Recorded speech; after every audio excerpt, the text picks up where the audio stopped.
Well, Yemen's Houthis say they will continue to attack Israel even after Israeli jets pounded the port of Hodeidah last week, turning it into a giant fireball. It's almost a week since the group sent an explosive-laden drone over 2,000 kilometers, where it hit an apartment in Tel Aviv, killing one person. Well, to talk more about that, we're joined by Catherine Perez-Shakdam. She's the Director of Forward Strategy and an expert on Iran, Yemen and radical movements. Good to see you, Catherine. So that massive strike on Hodeidah apparently wasn't enough to deter the Houthis. They've come out with a statement today saying they will continue. Yes, I mean, I kind of expecting them to do that. Something that I think hasn't transpired just yet in the media is we talk a lot, and I know that they've taken, I mean, they claimed the attackers to be their own, and that they decided of their own volition to attack Israel, and successfully so, unfortunately. But I think we need to understand that the Houthis, as a militia group, at its core is no more than 5,000 fighters, and that actually what we witnessed, this attack against Israel, and going as far back as the first attack against Eilat, as well as those attacks that we've seen in the Red Sea, have been carried out by the OSGC. So the OSGC has units in Yemen. We know that to be true. We have data to verify this information. And essentially what you're seeing is an absolute takeover, colonial takeover of the Houthi militia by the OSGC. And the reason being, no one is actually really looking at Yemen.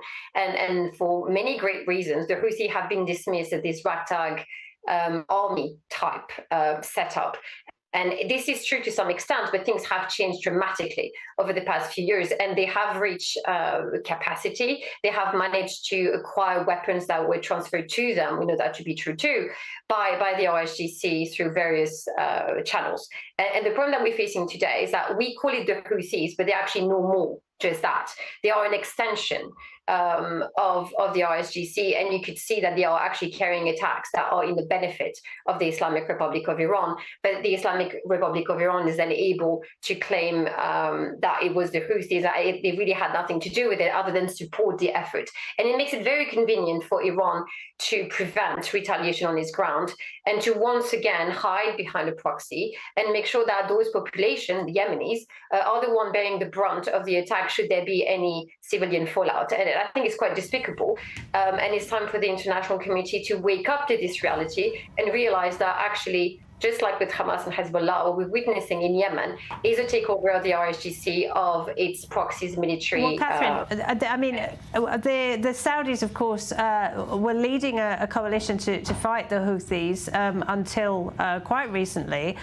What do you make of the fact that they have just welcomed a deal, the Saudis, between the Yemeni government and the Houthis? It's related to banking, but is this a sign that the Gulf states have kind of seen which way the wind is blowing and have decided that the Houthis are just too much trouble for them to take on?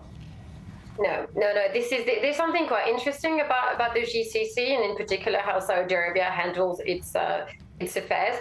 We need to remember that Saudi Arabia is an absolute monarchy, and that means that Mohammed bin Salman and his father, King Salman, have the ability to, I would say, remain insulated from many things, and they have the ability to also absorb heat. And so they plan 150 years ahead when we're planning for the next political cycle. And that means that Saudi Arabia is in a position, because of its wealth and its position, its military position, and its ability to acquire tech, to wait it out. And I think what they're trying to do is to create a space by which they are preventing further escalation, at least immediate escalation, waiting to see what the international community is doing.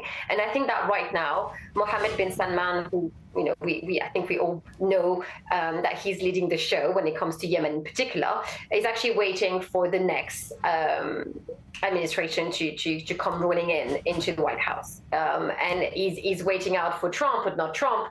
We'll see what happens. But he wants to buy himself a few months, because if Trump is indeed ushered into the White House and carry and make good on his promise to retaliate against the Islamic Republic of Iran, or at least to hinder them and their progress, then it means that they don't have to do anything, or that they might join potentially a coalition against the Islamic Republic. So I think it's not to be read as an admission of defeat and an understanding that Israel is losing this war, not at all. I think if anything, Israel is winning this war. The problem is Israel is fighting alone right now, and it is difficult when you are faced with an enemy like the Islamic Republic. Catherine Perez-Shakdam, thank you very much.